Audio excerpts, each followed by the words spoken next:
Matchsticks 2.0, a Black Mirror SPEC script, written by Shane W. Smith.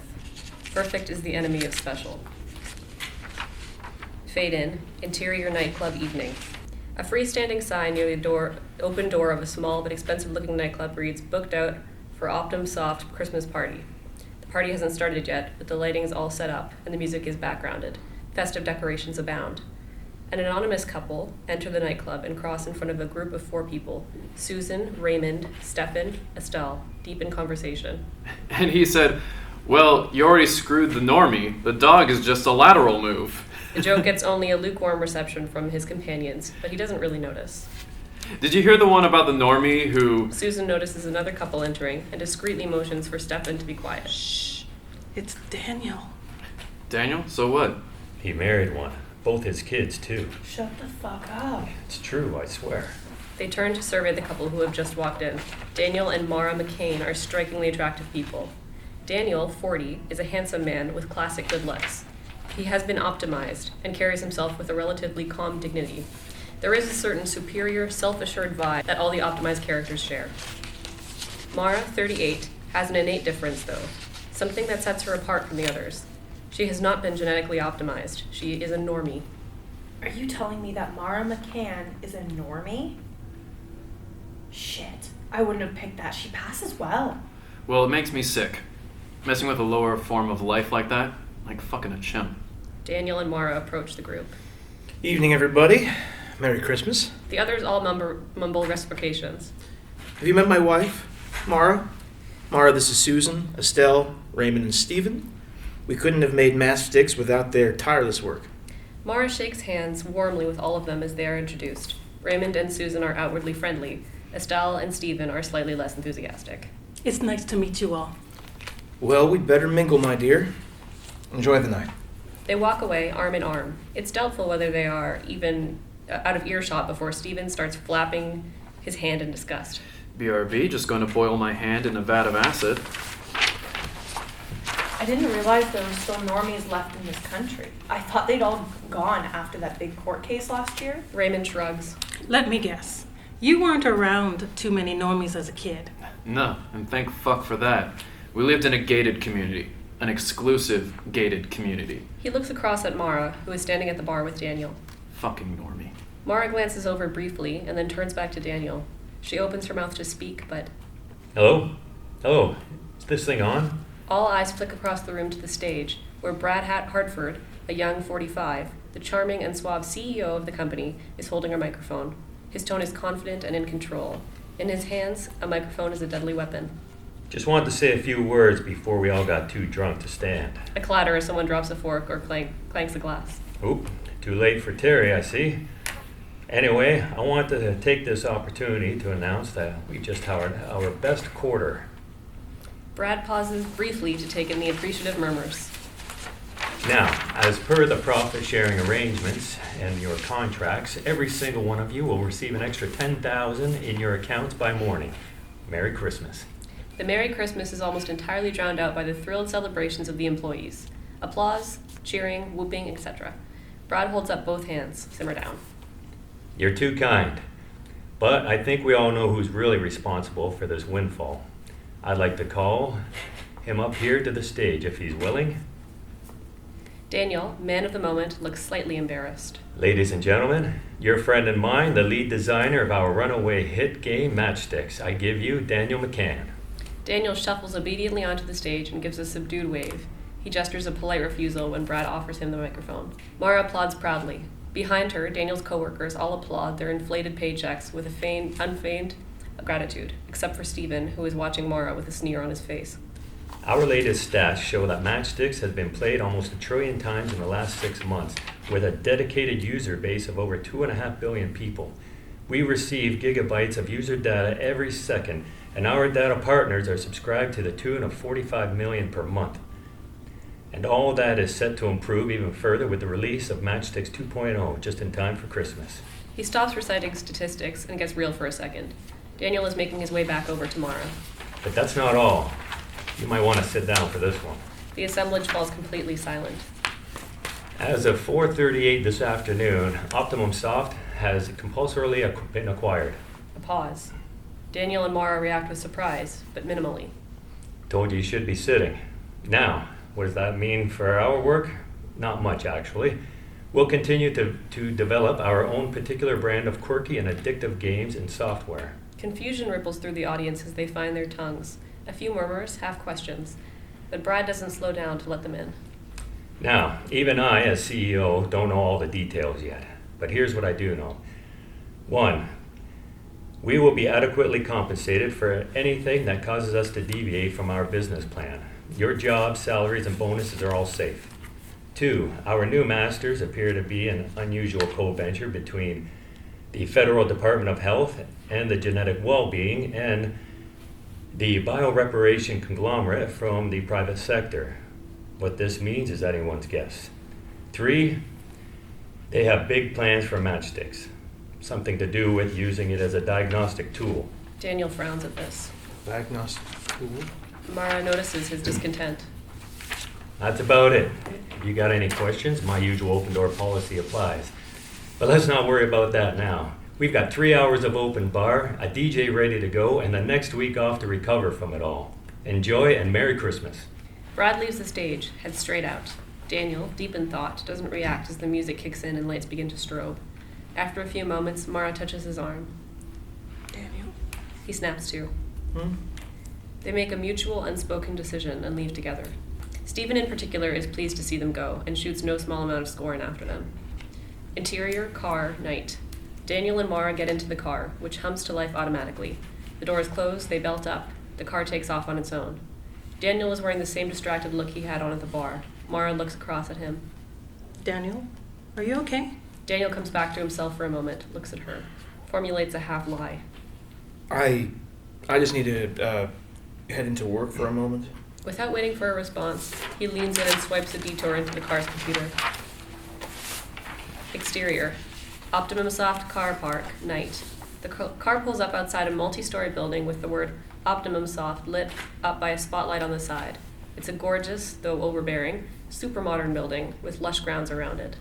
Daniel gets out of the car and leans in to address Mara. I'll just be a minute. He walks towards the building. Interior lobby, moments later. Daniel's security pass gets him in the front door, and he heads across the deserted marble room towards the bank of elevators at the far side. Interior office, night. As the largely open-plan hot-desking office is long deserted, the lighting is minimal. Daniel makes a beeline for a nearby storage room. His pass gets it open. Interior storage room, continuous. Inside the room, rows and rows of boxes. Each one holds an object about the size and shape of a dinner plate, and bears an attractive outer design with the words Matchsticks 2.0 clearly emblazoned along its edges. Daniel takes one and holds it in his hands.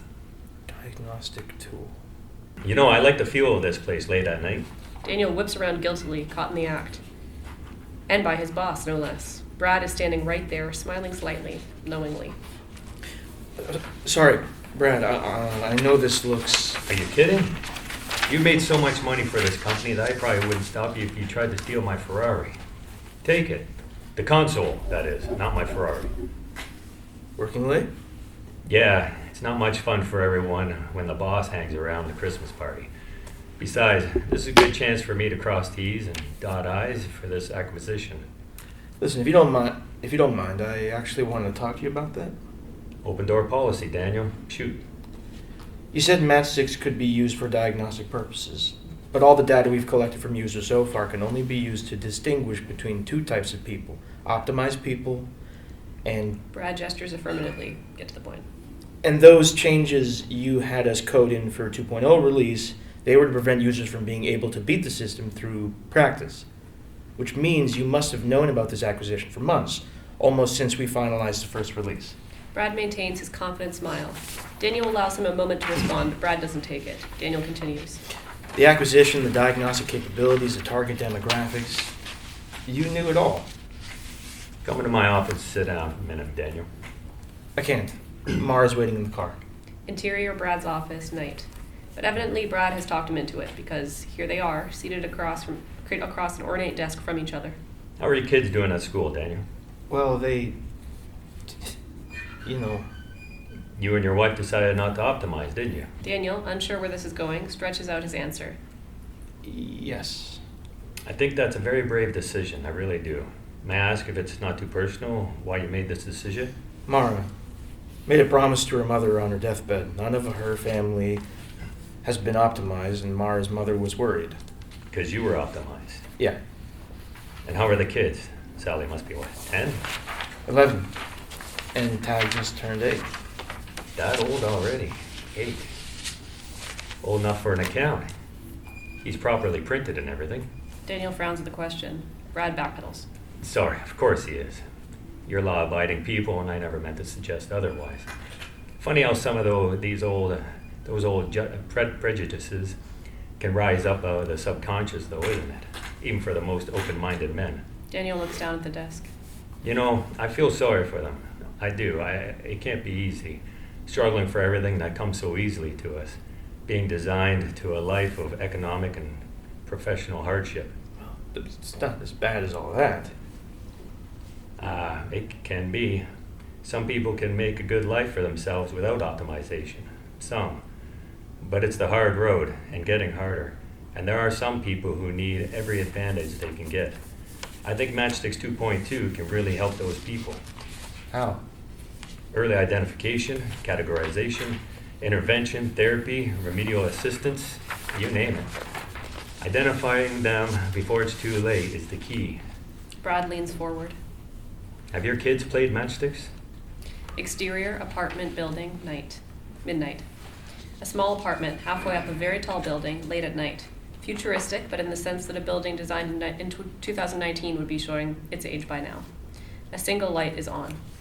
Come on, son. Interior, apartment living room, moments later. The fingers of a young boy reach gingerly for an intricately assembled tower of matchsticks. Just like I showed you. Tag, 8, is not classically handsome like his father. With a mop of curly dark hair and a longer than normal nose, he looks more interesting than handsome, with an earnest appeal to him that makes up for it, not entirely unlike a young Benedict Cumberbatch. He looks up at Daniel, who is standing over him, and withdraws his hand slowly. His older sister Sally, 11, the spitting image of her father, is leaning against a doorframe in the background, watching closely. Both children are in their pajamas, and their hair is rumpled. Daniel is still wearing the suit he wore to the party. Mara is nowhere to be seen. Tag rubs his eyes. Daniel frowns at Tag's hesitation. Please, Tag, this is important. How many do I have to do? As many as you can. But how many could a good boy get? You mean an optimized child? Tag nods. 8 is the standard benchmark for a boy your age. See how many you can get. Tag holds his gaze for a moment, reading his face carefully, and then turns his attention back to the tower of matchsticks. All background noises fades to a muted murmur. Tag's hand reaches for the first highlighted matchstick. As he pulls it out carefully, the entire tower leans to one side, and then collapses entirely. The accompanying sound is electronic rather than tactile, and reveals the entire thing to be a hologram projected from a device on the floor. The Matchsticks 2.0 console. The pile of matches flickers out of existence. Tag, horrified to have failed the test. The matchstick rubble is replaced by the words, Dev Kit Options, upload for diagnostic calculations. Daniel hesitates briefly, looks at Tag, and then gestures affirmatively to the display. The results upload. A progress bar fills rapidly and is replaced by the words, calculating results. The words hang there for a long time. Dad, I'm sorry. Daniel, focused on the projection, ignores him. Then the results flash up, and his face falls. The projection reads, optimal index 12%. In the corner underneath the results is a small reset option. Dad, Please, Tag. I can try again. That won't make it. Not now, okay?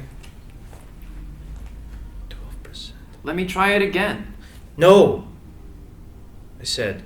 Tag shrinks back at his father's frustration. Daniel casts a glance towards the closed master bedroom door at the far end of the apartment. Alright. Alright, head off to bed, guys. Get some sleep. And for now, this is our little secret, okay? The kids leave. Interior kids' room moments later. Their bedroom is a small room, but tastefully done, with a desk, a bookcase, and a bunk bed up against the far wall. They silently close the door behind them. From outside, a loud crunch. He's taking it pretty seriously for a game. It's not a game. Not anymore. Interior classroom day. A class of 11-year-old kids without a teacher. Pandemonium. The boys toss a ball around the room. The rules of the game are unclear, but don't seem to include having any respect for seated classmates. Other boys and girls chat animatedly. One student, only one, isn't participating socially. It's Sally, the only non-optimized kid in the class, staring morosely in front of her. The ball, thankfully a soft one, hits Sally in the side of the head, as she grabs her head in shock more than pain. Little help? It takes a second, but it's to her. What? Tim, the larger of the boys playing the ball game, looks exasperated. Give us the ball back, Normie. Sally's eyes lift around the room, but no one is leaping to her defense. She reaches down to retrieve the ball from where it's fallen near her feet and tosses it back under her arm. Sorry. The boys resume the game. Sally tries to keep it together. After a moment, though, the ball hits her for a second time. Harder, deliberate. Hey, stop putting your stupid Normie butt in our way. Ball. Sally pushes her chair back. But no sooner that she is on her feet, the boys are right up in her face. They're taller than she is by a clear foot and are intimidatingly built for 11-year-olds. Try it, Normie. You get one free shot. A moment of eye contact. Sally clenches her fist. Get her, Tim. She's not worth it. Tim smirks in that terribly superior way and scoffs. He makes a two-finger gesture, "I'm watching you," at Sally and returns to his seat. Sally turns towards Rowena, a new friend. Thanks, Don't speak to me, fucking normie. Sally, shaken, sits down. As she does, the door opens and their teacher comes in. She is pushing a trolley laden with plain cardboard boxes, the class allotment of Matchsticks 2.0 consoles marked for educational use. All right, settle down. Settle. Thank you. Welcome back. I hope you all had a lovely... Hey, miss, are those our Matchsticks consoles? The teacher isn't particularly bothered by the interruption. Yes, and I thought a quick tournament might be a good way to kick off the new year. Now come up and get one off the trolley. The class descends upon the trolley with enthusiasm. They pass boxes to each other, tear off the packaging, and lay their shiny new games on the desk before them. Rowena activates her machine with her thumbprint, and the display flares to life, first displaying "Welcome, Rowena Atkins," and then straight into the Matchsticks game itself. Rowena effortlessly plucks 1, 2, 3 matchsticks from the tower. A smart board off the side keeps a live leaderboard and updates frequently. The whole classroom is firmly engrossed in their game, except for the teacher picks up the last box on the trolley and walks it over to Sally. You too, Miss McCann. Sally eyes the box warily. Miss, do you think I could... No, we all participate. Some heads turn. Sally tries to sink into her seat. You might at least try to fit in sometime, Sally. Sally opens the box slowly and withdraws the console. After some more hesitation, she activates it and is welcomed by the software. As the matchstick tower compiles, she becomes aware that the entire class is watching. What are you looking at? No response from the class. Tim is wearing a particularly derisive smirk. Sally shuts them out, turns her attention to the console. She removes one matchstick and a second, and then a third. The digital matchsticks pile up in front of her. 4, 5, 6, 7. The tower wobbles on the 8th, but stays upright. The next matchstick causes the tower to fall, but Sally is ecstatic. The smart board updates itself. Sally McCann, a score of 8. Sally smiles to herself for a second, until the class starts laughing at her. Can't even reach the minimum benchmark. I thought the benchmark was 8. Yeah, if you're like 6. 8. Whatever. Didn't her dad, invent this game? Shouldn't she know this? And there it is, her name on the smart board, dead last by at least 5 matchsticks. There's no dev kit on these consoles, so the interface is a little different this time around. The collapsed tower remains until dismissed. No calculations or index scores, just a quick reset option. Sally puts her head down amidst the scattered ruins of her matchstick tower, ignoring the small blinking reset button on the display. Sudden impact. Tim has hurled a wad of packaging across the room at Sally. A single tear rolls down Sally's face and plops onto the console. Interior, apartment living room, day. Daniel enters through the front door. Mara, standing in front of the TV, turns and notices him. What are you doing home so early? Brad gave me the heads up that something was happening today and sent me home. Something your minister voted against. My minister? Never mind. Come and see this. They stand together and watch a televised press conference. On the display before them, a sleek government representative, Arnold White, 40s, speaks from a podium. The ticker along the bottom reads, Arnold White, Forward Humanity Co-Venture. Too long humanity has existed in this dual stream, with parents electing to refuse genetic optimization for their children while in utero. Not only does a choice like this put a child at a permanent disadvantage for their entire life, but it also leaves them vulnerable to afflictions that were otherwise preventable. These people prefer to call themselves naturalists, but colloquially, they become known as normies. Mara gasps at this last word and puts a trembling hand over her mouth. Daniel shows no reaction. The press conference continues. Interior classroom day. Sally's class is transfixed by the broadcast. Even though that That's study my dad. after shows that genetically optimized children are happier, healthier, more successful, more productive, less susceptible to physical and mental illness, and yes, even more sexually attractive to prospective partners in their later life. A small percentage of parents continue to cling to the old-fashioned ways, insisting upon their right to effectively hobble their children before they're even out of the womb. The class turns as one to look at Sally, who sinks down into her chair. Exterior street day. Tag's feet sprint along an otherwise quiet street. Sound like child abuse to you? Because it sounds like child abuse to me. Interior office day. Everyone in the OptimumSoft office is watching the broadcast, some of their personal monitors, and a small congregation gathered around the larger central display.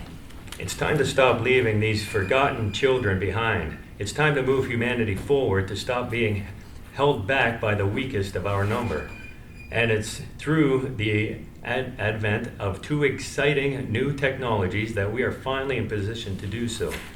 Firstly, today's release of Matchsticks 2.0 to homes and classrooms around the world will enable, through sophisticated algorithms and user tracking, will enable us at Forward Humanity to identify at-risk children and intervene on their behalf.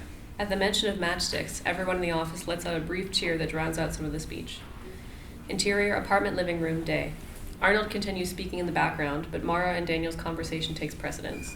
The Matchsticks console has been What? deployed to every school Matchsticks? and every Did you know library about in the this? country. Tens of millions of units are available to purchase in stores and even more direct from the Optimum warehouse. I sort of, Brad said, Brad, I should have known that weasel would be behind this. What are you? Mara gives Daniel one last scathing look and then turns her attention back to the screen. The second technology we're announcing today is the product of decades of research by Bioreparation Inc., funded in part by the Department of Health and Genetic Wellbeing. After exhaustive testing, our co-venture has made it possible for optimization therapy procedures to be performed upon people of any age. Interior classroom day. Sally's head snaps up. No more will children be left behind, forced to live with the consequences of their parents' outdated and abusive principles. No more will society be forced to prop up those who cannot do their fair share. No longer will small business owners have to defend themselves against vexatious discrimination suits for preferring to hire optimized candidates. All of humanity can move forward together. Interior apartment living room day. Mara is openly furious. Daniel is inscrutable. Underpinning the application of this technology is a complex and comprehensive legislative framework that was signed into law by Parliament at 9:04 this morning, just as the first school bells rang out around the country.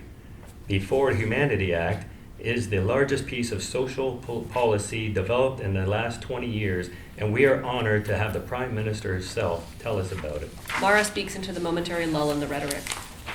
God, they've really done it. what? Figured out how to write genocide into legislation. Come on, I don't think it's as bad as... She just used the word normies. What? Our Prime Minister just used the word normies on national TV. On the screen, Prime Minister Abigail Francis is orating passionately from a podium. Mandatory proportional pay scales for all normies based on an objective assessment of their capacity to do the work they were hired for.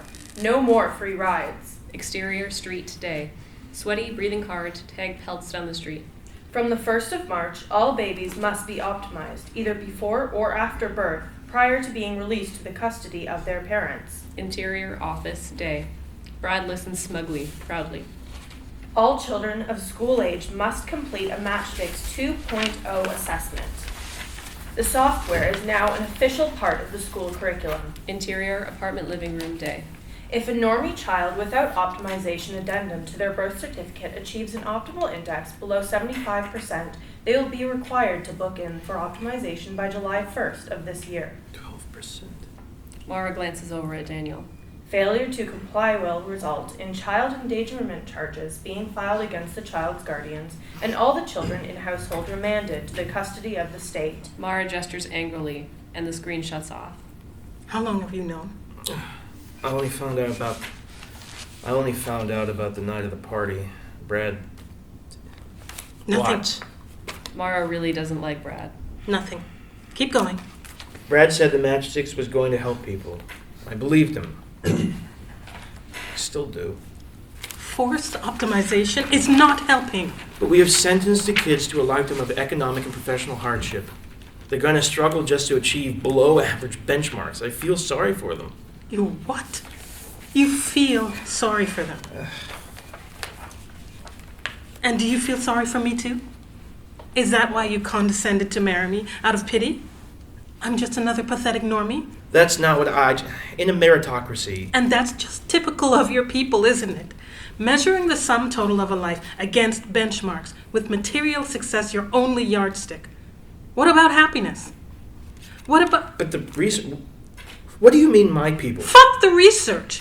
You know who commissioned it, and for what purpose. You know, back before we married, my mother warned me that optimized people have had humanity itself sucked right out of them. We fought like demons about it, but it looks like she was right after all. I really thought you were different. Daniel hesitates for a second and then makes the wrong choice. His face hardens. And this is typical of your kind of people. Using emotion to win an argument that you couldn't win with facts. Let me try some facts on you. The kids are struggling. Fact. They can't make friends. Fact. They're failing at school. Fact. Tag in particular needs... Tag is only 12% optimal. He will never be able to pass or fit in. Fact. And in this increasingly intolerant world, the kindest thing we can do for them might be to help them assimilate fully. I can't believe what you're...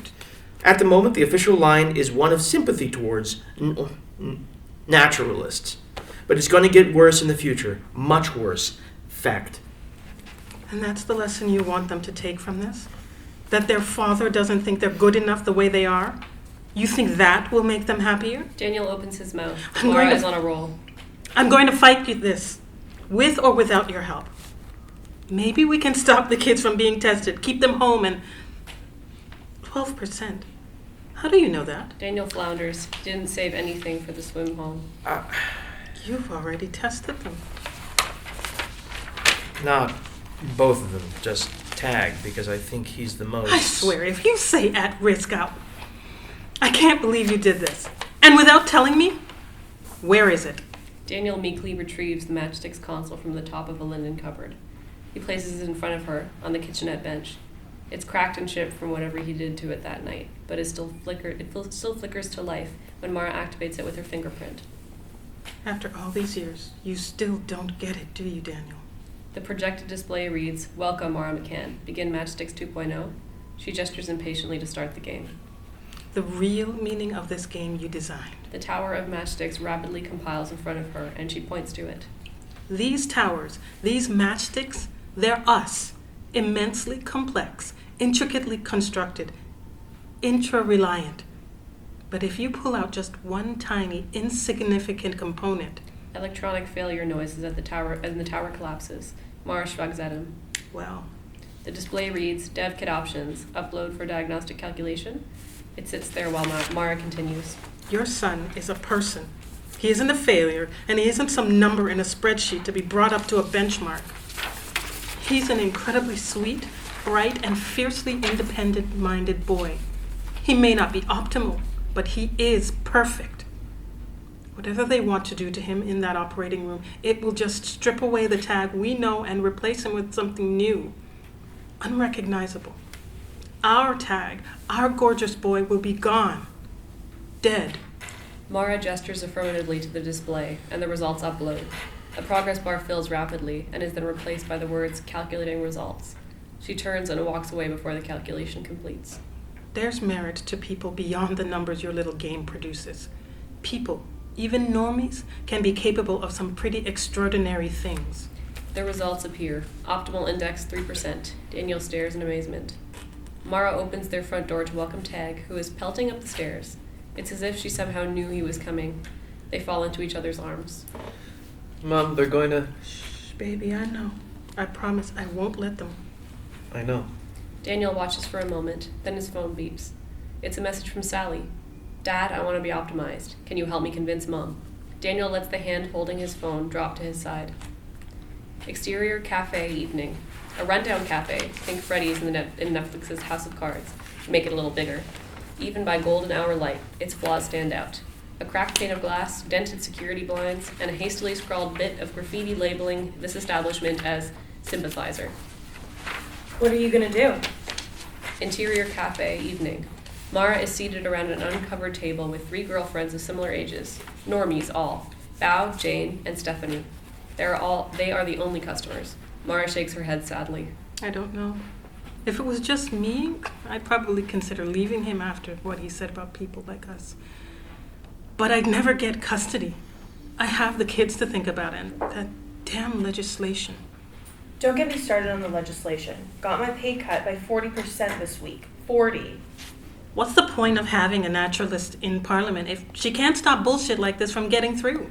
All eyes to Mara. It's not her fault. I was rostered on when she found out. Turns out even her own party room kept it from her until the vote. Kept it from everyone. Total blindside job.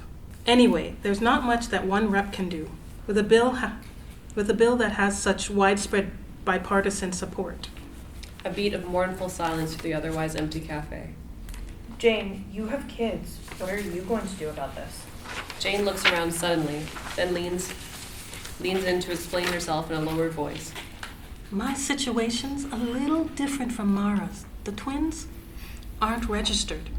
No prints, nothing. If we keep them at home, educate them ourselves, and have a little luck, swing our way, we'll be able to keep them off government radars until they're legally adults. But they won't be able to find work without ID. What are you... Alan and I will get them registered as undocumented adults when the time comes.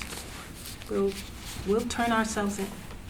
We'll serve hard time for it, but at least the kids can't be forced into that operating room. Stephanie closes her eyes, hangs her head. Bao places a supportive hand over Jane's. Jane smiles sadly. This isn't right. They can't do this to us. But what can we... We fight it for the sake of our kids and the world we're going to be handing them. We take them to court. We show them what we're capable of. I can't, Mara. We need to lay low. I've got to figure out if I can still make rent after this pay cut. I can't afford to take on legal fees. And I don't even have a job right now. Mara looks around at her beaten friends. All right. You're right. It's a big risk and a lot for you to take on right now. I'll take care of it. But your husband's company is pushing this agenda. How are you? I don't know, but I have to find a way. Interior apartment living room evening. Daniel loads dinner plates into the dishwasher in the apartment's small kitchenette. Sally watches TV on the couch. The cracked Matchsticks 2.0 console is still sitting on the bench. Daniel picks it up and looks at it. Sally, do you have a minute to talk? Hmm? About the text you sent. Now she's all ears. She switches the TV off with a gesture and turns to him. Daniel kicks a lever and their waste disposal unit slides open. He holds the Matchsticks console over the opening for a moment. Wait, Dad, can I have that? Daniel turns in surprise. You want this? Why? I can beat it, Dad. I can meet the benchmark. I'll make you proud of me, you'll see. Tag. It's specific. It's specially designed so that...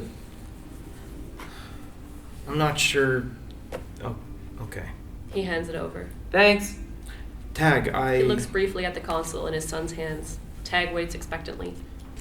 I need to have a chat with your sister, so play with it in your room, okay? Okay, Dad. Tag leaves. Daniel closes up the dishwasher and sits on the couch next to Sally. What's going on, sweet? I don't know. Do you ever wish you hadn't been optimized? Why do you ask? Well, What's it like? To be optimized. Yeah. I don't really know how to describe it. It's all I've ever known. Did you have friends in school? Yes. And good grades? Yes. Did people ever call you names? No. Were you happy?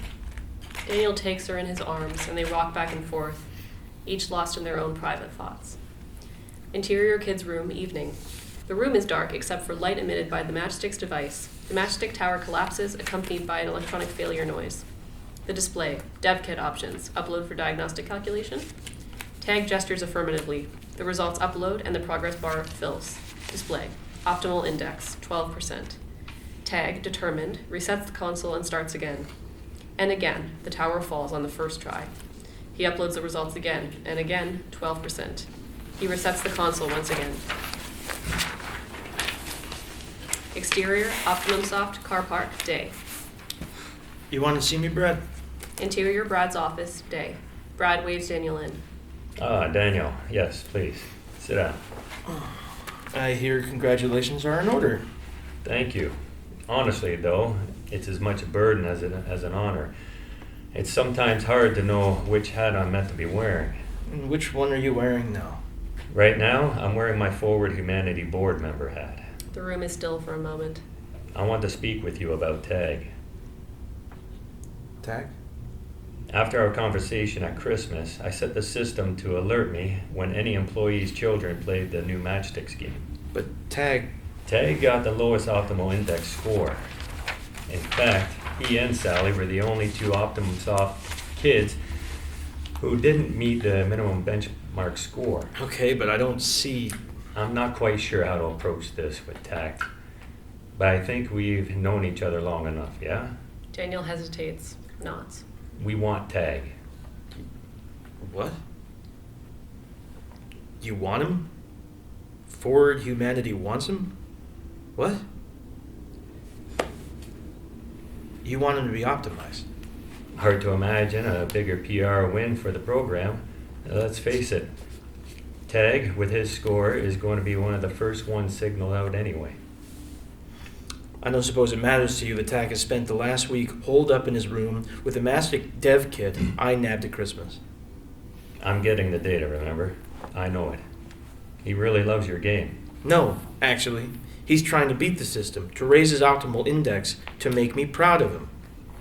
What about Sally? She actually wants to be optimized. Sally is too, close to the benchmark already. Her index is 93.5%. We need, excuse my bluntness, a knockdown rebuild job as our pilot, and Tag is it. Daniel reacts to this description of his son. Don't you see? We're doing Tag a favor, and all of you. No one wants a developmentally challenged kid messing up the family dynamic, eternally dependent upon his superiors.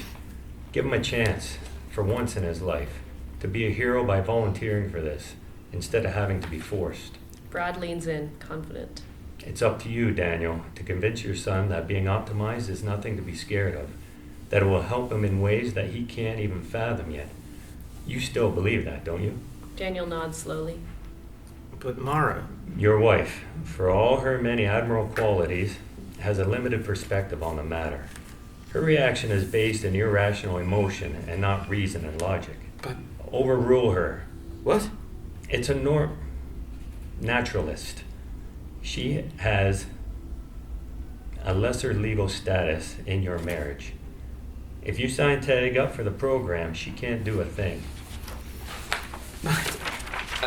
Daniel, I'm going to be blunt, all right? This company is, for better or worse, now part of the Forward Humanity co-venture. Our employees must be committed to the ideals it embodies and must do what it takes to ensure its success. If you can't, we'll have no choice but to let you go. Termination with cause means that you forfeit all the stock options you acquired for your work on Matchsticks. You walk away with nothing. You can't do that. I can. It's all in the contract you signed. That's millions gone. You'll also be forfeiting your right to identify yourself as the lead designer of Matchsticks. Don't throw it all away. just so you can postpone the inevitable by a few weeks.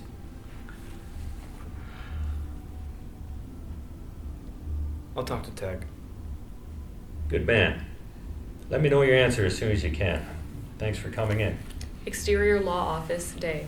A sandwich board out the front of a small high street shop front reads Louise Brookmeyer, solicitor.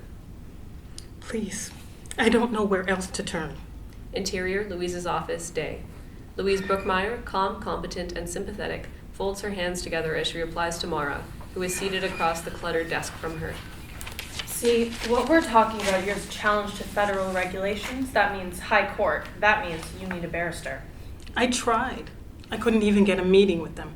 They won't even speak to naturalists since the Keller ruling last year. A case like this, taking forward humanity to court. It's a career killer. Yes. Isn't there anyone you might know? I'm just so scared for my little boy. He doesn't want the treatment, and I don't want him to get it either. Well, there is some precedence regarding the sovereignty of the body when it comes to forced medical procedures. Most of that is waived when the individual in question is found to be in breach of the law, though. On the other hand, when it's the parents being held culpable rather than the child, that could make for an interesting argument. She picks up her phone, dials. I know someone who owes me a favor. It's not a big favor, but still. Ron, how are you? Yes, it's been a while. Setting up my practice? Yes, it's going to be fine. Ron, listen. Yes, Matt's fine. Ron, shut up a second, you old windbag. I've got a client here. Well, potential client. Contesting the sovereignty of the body in this forward humanity business? Yes. Yes, she is, but I know, but yes, I thought so too. All right. Yes, great. I'll call you later on to sort it out. Bye, Ron. Love to Vanessa. Louise disconnects the phone and looks across to Mara. All right. Here's what I think we're facing. Any opposition to your position is likely to involve the issue of competence. And since the Keller ruling, arguing competence for you and your son is going to be difficult. Okay. Your husband is optimized, right? Yes, that's right. I think the case would be a lot stronger right out the gate if he stood in for you as my client. Do you think he might consent? I don't know, to be honest. I'm not even sure he's entirely against this forward humanity stuff. I suggest you find out, Mrs. McCann. Okay, I will. Who was... Oh, Ron. A barrister out west near the end of his career. Not a sympathizer, but not a bigot either. Loves a good argument. This is just the kind of precedent-setting circus he'd love to close out his career with. So he'll... Oh yeah, he's in. He didn't really have much choice. He's my father-in-law. You trade favors with your father-in-law? Never marry into a family of lawyers. Well, it looks like you've just found yourself a legal team. Let's just get some paperwork and make it official. We can always swap it over later if your husband comes on board. They shake hands, and Mara relaxes a little as she stands, and they start to make their way out to the outer office. What do you think our chances are? Well, Ron's one of the best. Headed up the LLC in Cambridge for quite a few years. That's where I met him and his son, too. He's a lion in court and pretty good with the out-of-court theatrics. And if we do get your husband in on this, too... She pauses, and they make find contact briefly. Well, anyway, isn't the most important thing that your son knows you're fighting hard on his behalf? Mara closes her eyes. Still, you never know. No one could have expected that a normie would graduate with honors from Cambridge in this day and age and marry into a prestigious legal family either. You mean that you... I had no idea. Sorry. Shh, don't tell anyone. But we normies are capable of some pretty extraordinary things. Interior, kids' room, day. Only a sliver of midday sun penetrates the drawn curtains. Tag is obsessively working on Matchsticks 2.0. The tower falls. He uploads the results. 12% again. Reset, start again. The door opens. Tag, you got a minute? The display reads 12% as Daniel crouches next to his son. I don't think you should be playing this game anymore, Tag. But Dad, I can beat it. I know I can. I just have to figure it out. Listen to me, Tag. You can't beat it. I designed it, so I know. It's been carefully calibrated to give the correct result the first time. You see, it's measuring more than dexterity. The game tracks biometric markers inside you, things that you can't control, things that you can't change through practice. I know you think I don't understand, Dad, but I really do. Trust me. I can beat this. You can't. I can. Tag! I think you should quit your job. Why? What makes you say that? Tag's eye contact is unwavering, almost autistic. His face is calm. He's tapped his unusual intuition again. They don't like us. And if you stay, you won't like us either. You understand what they want you to do. Tag nods. They think it's the best thing for kids like you. That'll make your life better, that you'll be happier. Are they right? I don't know. But I don't think we can stop it anyway. We can't, Dad. I just need to beat the game. He resets the console. You can't! Alright, Tag, now, where's your sister? The tower falls. Tag shrugs, not tuned into Daniel anymore. The calculation comes up, 12%. Daniel turns away and leaves the room in search of Sally. Sally? Exterior Medical Center, day. A sign outside this huge hospital-like building reads, Biorecreational Inc. Treatment Center. Interior consult room, day. Sally, in her school uniform, fidgets in her chair. A doctor enters and sits calmly across from her, a digital notebook on her lap.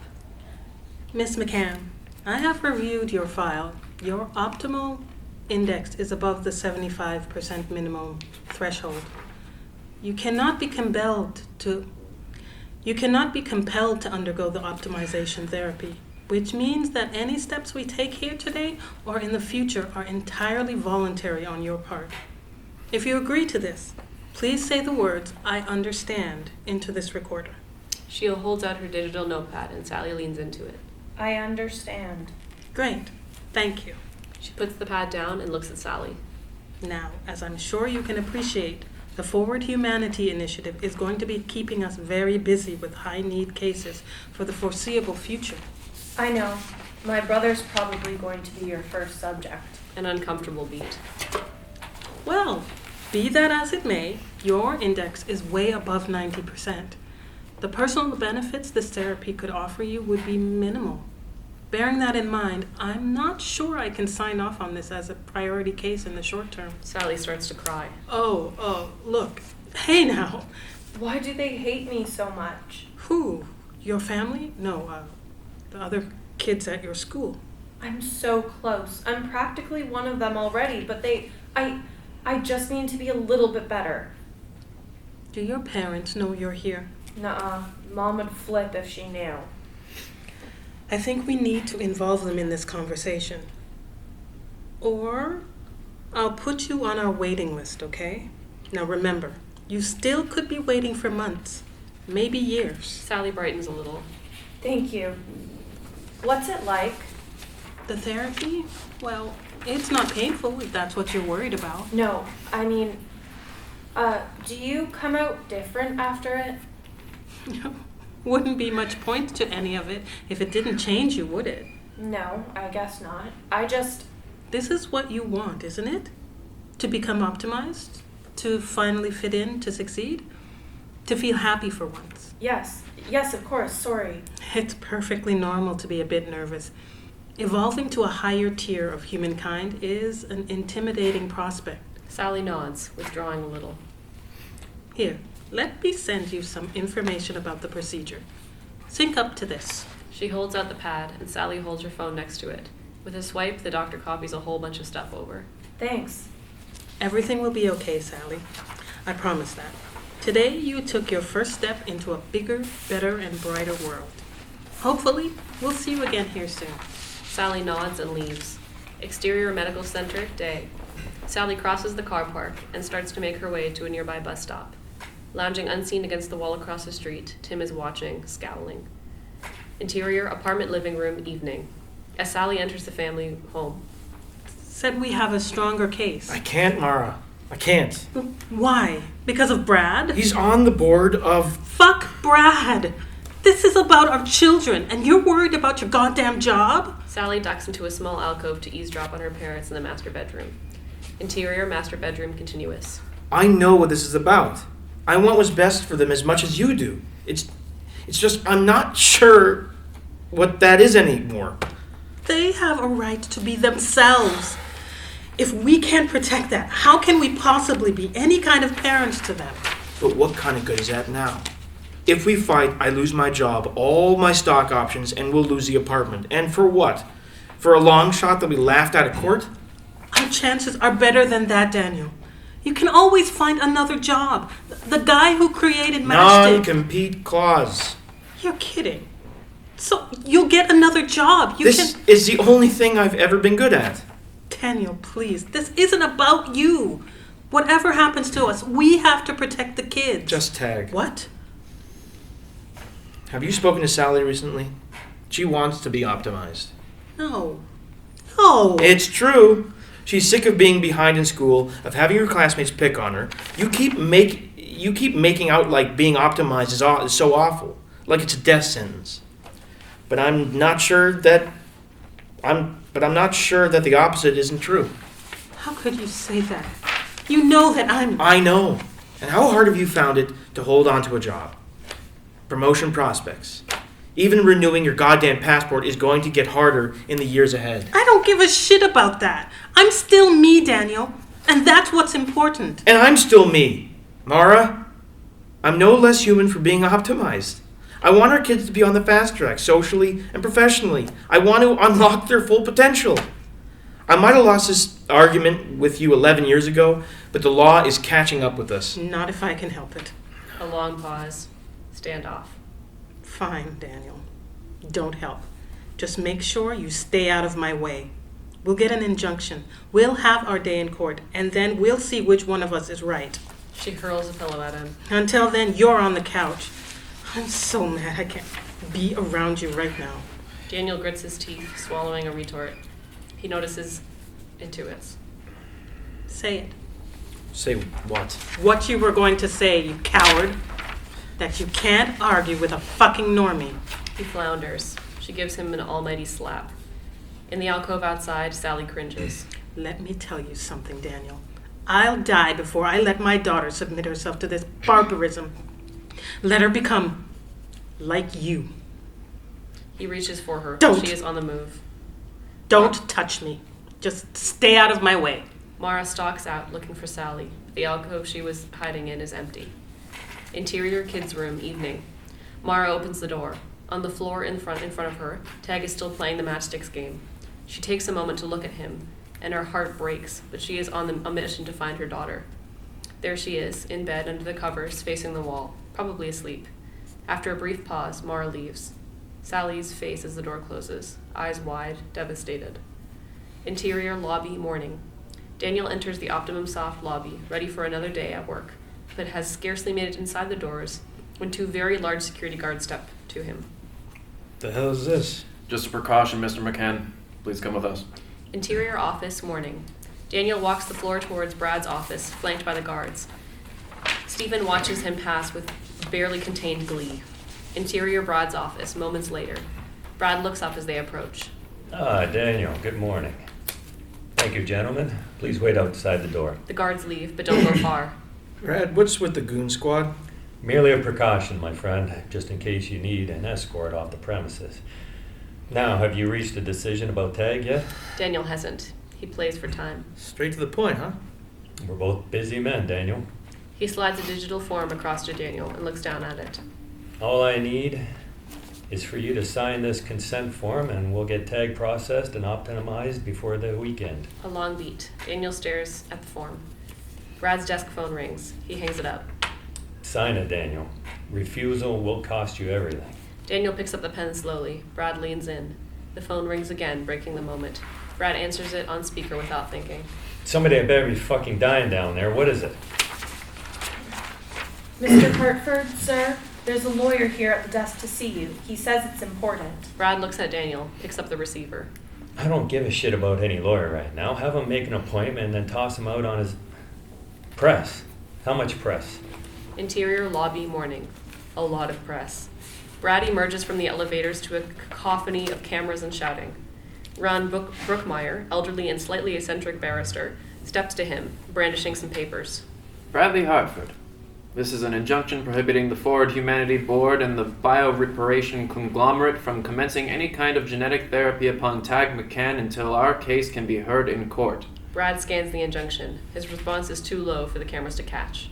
My legal team will get this overturned in 10 minutes. Who signed off? Judge Shriver. A normie judge. This will never hold. See you in court. Brad watches him leave and then beats a hasty retreat himself as the cameras start to close in. Interior apartment living room day. At the dining table, Tag is still working on the Matchsticks console. Mara is on the phone, watching him with concern. Thank you, Ron. I'll talk to you later. She hangs up.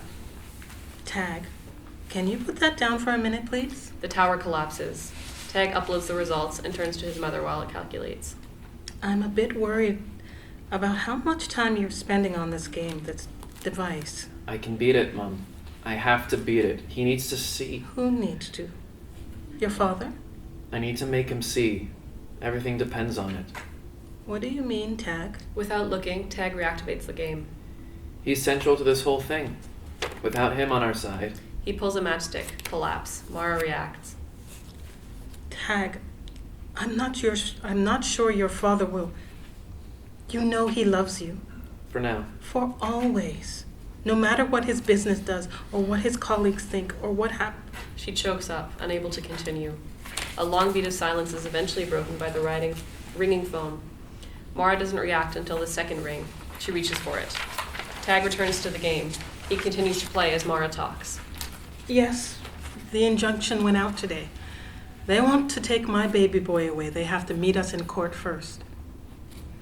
My hope is that they give in and pick someone else to be their guinea pig. Someone who wants it. I'll sooner go under the knife myself then. My point is that these so-called breakthroughs all happened in secret. I can't find a single case study on these new therapies. Who knows what really happens to a person that gets optimized? Maybe they... Just hold on a second. She heads into the master bedroom, closing the door behind her. Tag is about to start another game, but pauses suddenly, as if struck by something. That strange intuition has kicked in again. Sally? The tower collapses. Tag is already out of his seat and on the move, but the way he moves serves as sufficient authorization for the console to run the calculations. The calculation continues as Tag disappears into the kitchen, and it continues as Tag crosses to the front door and leaves. Finally, it completes. It has taken longer than usual, but there's a good reason for it. The result, 14.4%. Mara pokes her head out, having heard the front door. Tag? I'll call you back. Tag? She sees the console and approaches. One look at the readout and... Oh my God. Interior school bus afternoon. Sally's school bus, on the move. Sally is sitting by herself, again, even though the bus is otherwise full. She looks quietly out the window and sees the bioreparation building, but today there's activity around it, a lot of activity, what looks like crowds of protesters and press. Sally watches for a second. Tim, in the back seat, watches her watching. Outside, Ron Brookmeyer is up on his soapbox, speaking to the crowd. The bus stops at a traffic light. Sally makes a quick decision. She grabs her gear and hurries to the front. Can you let me off here, please? Should be a separate bus for normies. Go on then, get off. Exterior, street opposite medical center, continuous. Sally gets off. After a moment, Tim disembarks too. Moments later, the bus pulls away and is gone. Where are you off to, normie? I was just curious about what was going on over here. Tim steps menacingly closer, holding his phone. From what I read, your family is responsible for this. Stirring shit with lawsuits. What? I didn't know. My dad works in there. And you fucking normies want him to lose his job. Another step closer. Sally takes a step back. Tim is between her and the bioreparation protest. No, actually, what I want is to... To be optimized, right? To become one of us? Well, guess what, normie? You were born inferior, and no amount of genetic therapy will ever change that. You'll never be an equal. Sally's fist clenches. I'm gonna teach you exactly what your place is. But before he can, Sally slugs him one across the jaw. It doesn't drop him, but it staggers him. Yeah. He straightens, ablaze with rage. He pulls a flick knife out of his pocket. Sally's eyes widen. You wanna get cut on so bad? You little normie bitch? I'll cut on you. Sally runs. Exterior alleyway continuous. Sally fleeing from Tim. Tim following closely behind in a very here's Johnny kind of way. The alley, of course, is a dead end. Sally turns to face Tim. Improvising, she grabs a plank of wood from a pile of refuse. As he approaches, she takes a swing at him, but he's ready this time and is able to easily disarm her. Told you before, you get one free shot. Just one. And you didn't make it count. He slams a fist into Sally's solar plexus, and Sally hits the ground, winded, gasping for air. And now, you learn your place. He raises the knife.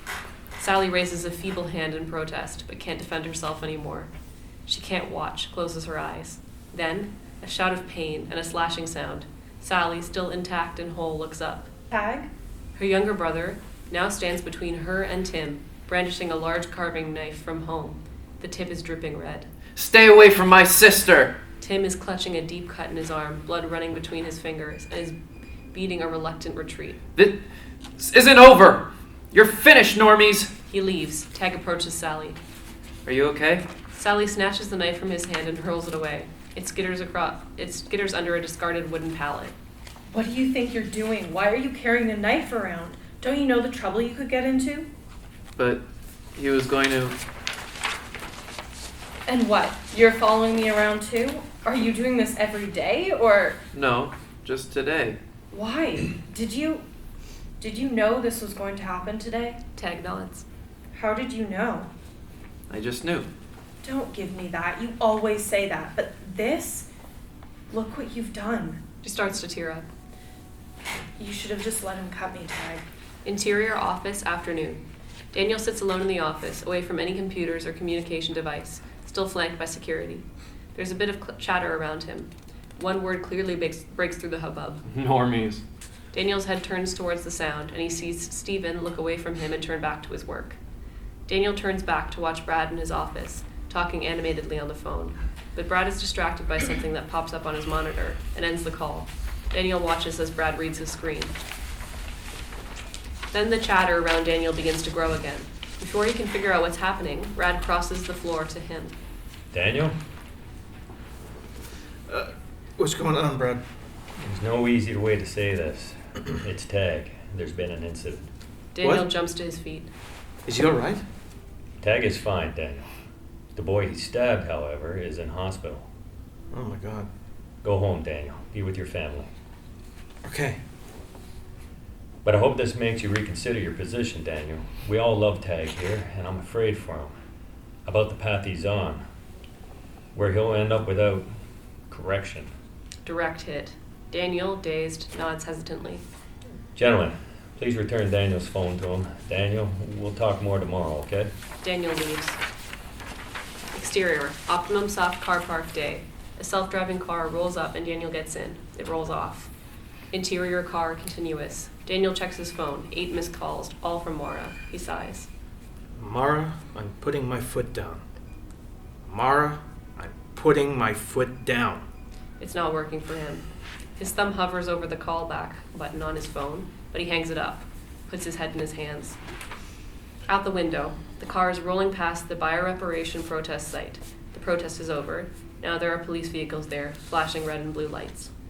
Exterior medical center day, continuous. The car travels inexorably towards home. Interior apartment living room, afternoon. Mara, Sally, and Tag holding a family meeting on the couch. What I don't understand is why you were there at all, Sally. I don't know. I don't know. I wanted to see what was going on, if everything was still all right. Still all right? You've been there before? A beat. Sally looks at her shoes. Daniel enters the apartment. Mara notices him first. Oh, Daniel. Is Tag all right? I'm fine, Dad. What's going to... I just got off the phone with Ron. Tag is too young to be charged with a crime, but our court case is dead. What? But that's... What you wanted all along. Congratulations. Tomorrow morning we'll be dropping the injunction. No. There's more. Tag, Here. Daniel looks. The photo on the screen isn't great, but it's clear enough. Tag's result is 14.4%. But that's... Tag. You were right. You did it. Can you show me? Okay, Dad. Tag fires up the console and signs in. The tower collapses on the first matchstick, as usual, and Tag signals affirmatively for the machine to calculate his results. The console doesn't need even a moment to think about it. Instantly, the result comes up. 12%. Tag, horrified. Dad, that's not... I really did get... I know. Daniel quickly skims through this dev console settings. Looks like they rolled out a firmware update from about 20 minutes ago. Log's probably been wiped too. What does that mean? It means they're coming for Tag. They know he's special and they're coming for him anyway. I can't believe it. Daniel? I never meant for... This wasn't supposed to happen. We believed the technology made us better, but it made us complacent. We thought our program was infallible. I wish I'd never brought this fucking thing home. Daniel, this whole thing has been in the pipeline for years. And Tag is printed. He was always going to be a target, even if you hadn't brought that thing into our home. What matters is what we do next. Tag said we need you on our side, and that's what I still want too. Daniel looks at Tag and Sally, who are watching intently. He smiles sadly at Mara and puts the console down. I am on your side. Sorry it took so long. The kids smile. Even Daniel and Mara exchange a smile. We need a plan to deal with Brad. If I don't sign Tag over to him tomorrow, he's going to come after us with everything he's got. Why would you work with someone like that, Dad? He wasn't always like... Well, I don't know, maybe he was. Brad was the person who saw the potential in Matchsticks and published it. I was just so excited to make a sale and work in the industry. I didn't really do my homework on him. I really wish I had now. I made this happen, all of it. I'm sorry. I don't think I want to get optimized anymore. Tag watches this, heaves a deep sigh of relief. Daniel picks up the Matchsticks console and examines it. There must be a way to restore the factory settings on this thing, roll back the firmware, and block updates. Then we can make them see. Dad, Daniel stops and looks at Tag. it's okay. It doesn't matter if I'm 12% or 30%. They're still gonna hate me. But Tag, you said that if we could make your dad see... This was never about saving me. I needed Dad to see so that Sally would change her mind. Mara puts a hand over her mouth, eyes brimming. She's the one to break the silence.